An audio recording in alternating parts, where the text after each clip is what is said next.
Welcome to Finds episode 3. And what do we have here? Excuse this room. This room was actually clean today. And before I could get any video or photos, the kids did their train set on the floor and they threw their whatever. So, that school desk right there, which is likely older than the school desks I used, I found a new thrift store, which is cool, and they have a lot of antiques and all kinds of stuff. So my oldest son, Charlie Jr., whatever you want to call him, Charlie Chuckles, some people may know him as, he wanted a school desk. And when I told these people, they laughed and they said, or the lady said, what 6-year-old would ever ask for a school desk? I hated school. That's what she said. But, our son loves his teacher, loves his school so far, and he wanted a school desk. He probably sees her teacher playing on her laptop or iPad or whatever she plays on, phone, whatever. And he's, already thinking about college. He's like, I want an office desk one day. I want a computer. I want a light, like a lamp or something. So, and if I was looking for a school desk that had some kind of collectible value, just because it's aged, because of how old it is or whatever, I would probably go with these natural ones that have not been painted. But knowing him, this kind of sloppy paint job, white paint job on here, that's what I bought for him. So I brought it home yesterday, and the other kids, or one of the middle kids said, I want one. So I said, they have 3. Do we need 3 for 3 boys? And they're, my mother-in-law said, go ahead and just get them 3. If they use them now, that's good. If not, just put, a couple of them in storage or whatever. We have a place to store them, and they'll use them later. Just get them. But let's go back to my older son wanting one. Basically, I looked at Marketplace. I looked at all these other places online. And people want ridiculous prices for these school desks. Sometimes $100, $200 plus dollars. Do you know how many people have used school desks since the 50s or whatever? Where did they all go? Did they go into a landfill? Did they go to a public auction? Where did they go? There were potentially millions made. Now, I knew when I was in school, the desks seemed like they were old already. Like they were well used for years and years and years. Scratches and writing that just never washed out. But they had the compartments here. They had the little compartments here where you store your stuff. That's how I know they're kind of an older style, because the compartments are actually under the seat there where you store your whatever, books or lunchbox papers. And so I can only assume that these were somewhere in the 60s, used in schools, possibly into the 70s. Maybe, people will correct me. I'm sure if enough people watching will see this. I have not been able to find the ones that we used in like the early 80s to maybe the 90s or early 2000s. Not locally. I haven't, while I've been looking for them, I have not been able to find them at all. So I don't know what happened to all them. But we found ones. And these are all different. That one's, very low to the ground. The chair size may be just slightly smaller than the other 2. This guy here is the tallest one.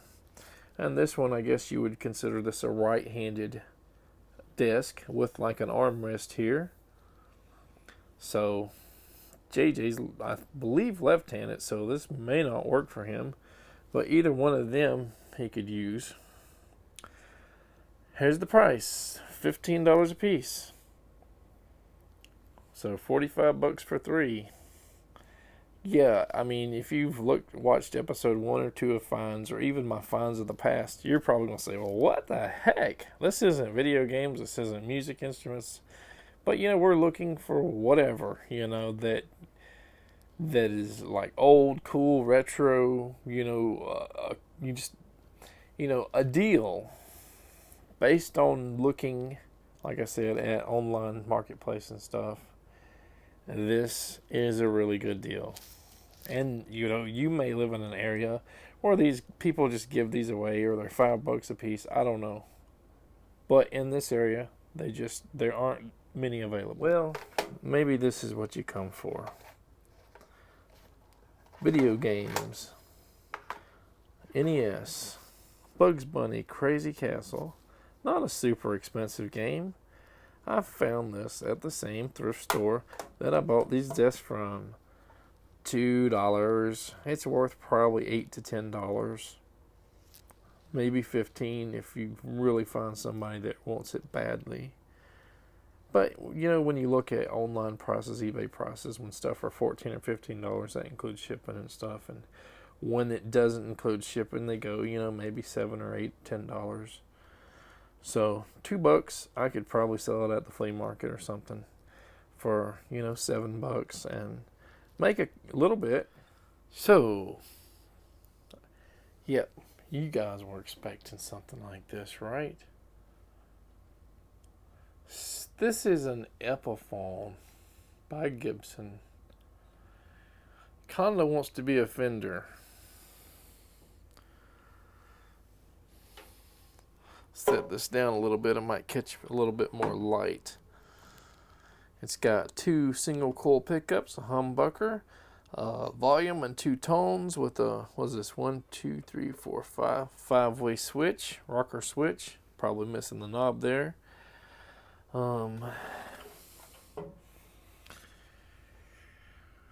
Inspected and set up by Epiphone USA. This is the model FAT S210BK. I guess BK stands for black. So in a lot of ways, this does look like a Fender. My Fender Jagmeister has something very similar to the back, but it's recessed. This back plate here is recessed where the tremolo springs and stuff here are.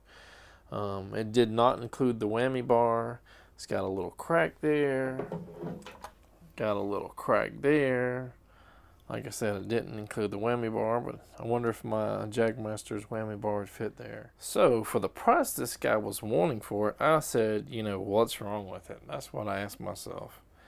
A lot of times you go to a pawn shop or thrift store or whatever, and they'll say nothing's wrong with it, or they just will be mum. They, I don't know. So I said, can I test it?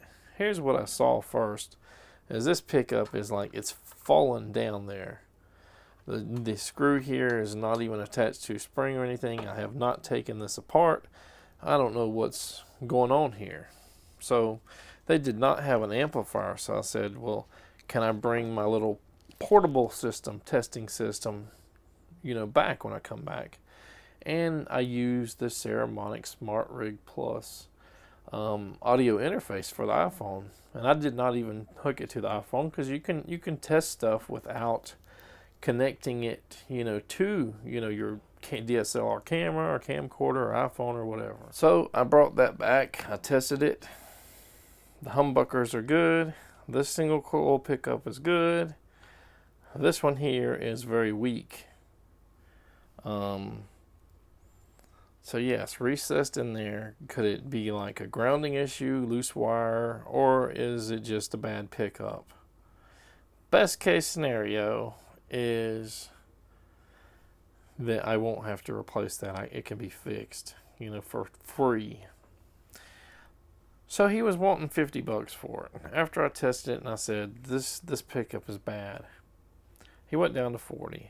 I probably still would have paid $50 for it, knowing that these guys in okay condition or decent condition sell for like $220, $230 on, various used like reverb and stuff. From what I can tell, I didn't do a whole lot of research, but I seen enough to know that if this was in good condition, it's worth that.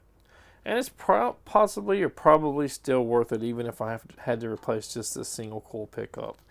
It's worth less if I have to do so, but it's still a decent investment, I'm assuming. And you can, some people like their humbuckers, so they might just use a humbucker anyway and just forget these single coil pickups, depending on, the style of music you play and stuff. So this included probably a $5 to $10 strap.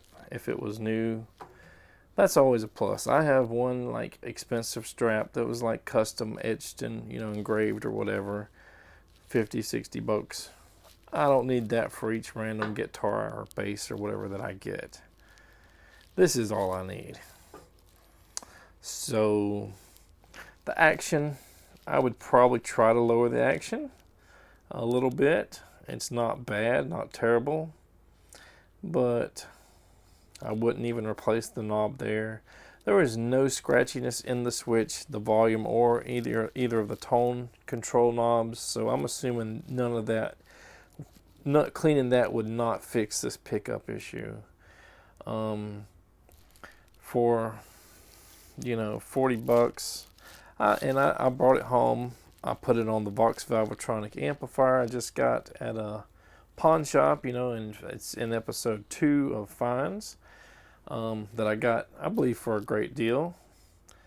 And it works fine. New set of strings, 10, 12, $15. And like I said, I hope that this is going to be a free fix to get the single coil pickup going and maybe work on the action just a tiny bit. What do you think's the best deal here?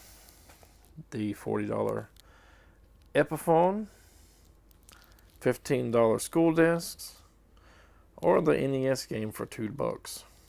You decide. I'm not going to work on this guitar in this video, just like I didn't work on the FG 75 folk guitar I got for episode 1.